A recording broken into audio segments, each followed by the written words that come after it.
New ইয়র্কে নিজেদের দ্বিতীয় শাখা খুলেছে জনপ্রিয় রেস্টুরেন্ট পাকশালা।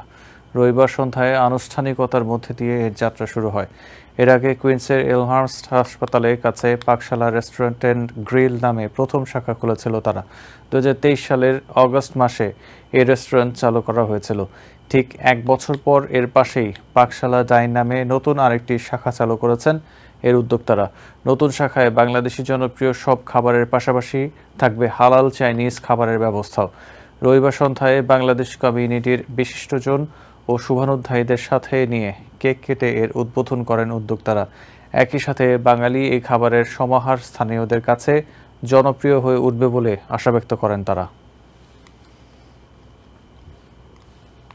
এটা সম্পূর্ণ চাইনিজ এবং পাকশালা রেস্টুরেন্ট গ্রিলের খাবার অর্ডার দিলে মানে বহুত মেনু আমাদের এই পাকশালা ডাইনের সব গ্রাহক বা কাস্টমাররা পাবে। আমরা মূলত এখানে গত বছর যে রেস্টুরেন্ট শুরু করি এটা মূলত আমরা 100% হালাল এবং ফ্রেশ খাবার কাস্টমারকে পরে উদ্দেশ্য নিয়েই আমরা মূলত শুরু করি। সো আলহামদুলিল্লাহ আমরা মনে হয় সফল হয়েছি, কারণ হচ্ছে আমাদের ওপেন করার পর থেকেই আমাদের কাস্টমার ডিমান্ডটা অনেক বেশি। নিউ ইয়র্ক থেকে সম্প্রচারিত TVN 24 টেলিভিশন বিশ্বজুড়ে বাঙালির কণ্ঠস্বর।